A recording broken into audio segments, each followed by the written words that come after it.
एकतरी ओवी अनुभवावी. भाग 3. अध्याय 1. श्लोक 21. आता अभिनव वाग्विलासिनी जे चातुर्य कला कामिनी ते शारदा विश्वमोहिनी नमिली मिया. प्राचीन ग्रंथांच्या रीतीप्रमाणे ज्ञानेश्वर महाराज प्रत्येक अध्यायाच्या प्रारंभी नमन अथवा मंगलाचरण करतात. देवदेवता, ग्रंथ, सद्गुरू, श्रोते इत्यादींना उद्देशून ज्ञानेश्वर महाराजांचे हे नमन असते. वस्तुनिर्देशरूप, नमस्काररूप आणि आशीर्वादरूप असे नमनाचे 3 प्रकार आहेत आणि हे 3ही ज्ञानेश्वरीत आढळतात.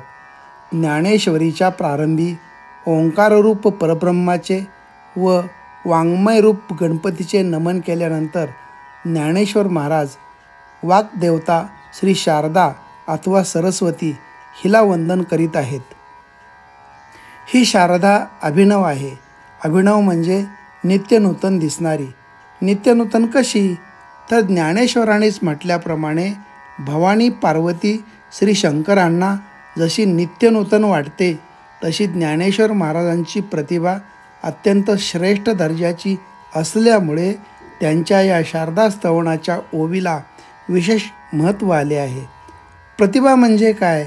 या प्रश्नाचे उत्तर देताना काव्यशास्त्रज्ञांनी म्हटले आहे की नवनवोन्मेषशालिनी प्रज्ञा इति प्रतिभा.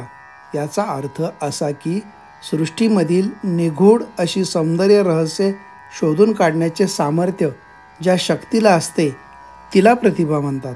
हे सौंदर्य अनेकदा नित्यपरिचयामुळे दुर्लक्षित झालेले असते, परंतु प्रतिभावान कवीस या सौंदर्याचा साक्षात्कार नित्य होत असतो. म्हणूनच एका अर्वाचीन कवीने म्हटले आहे की काचेतूनही दिसते जनाला, धोंड्यातूनही दिसते कवीला. या उक्तीप्रमाणे ज्ञानेश्वर महाराजांना सौंदर्याचा म्हणजे प्रतिभेचा जो साक्षात्कार झाला त्याच्या खुणा ज्ञानेश्वरीत जागोजागी आढळतात.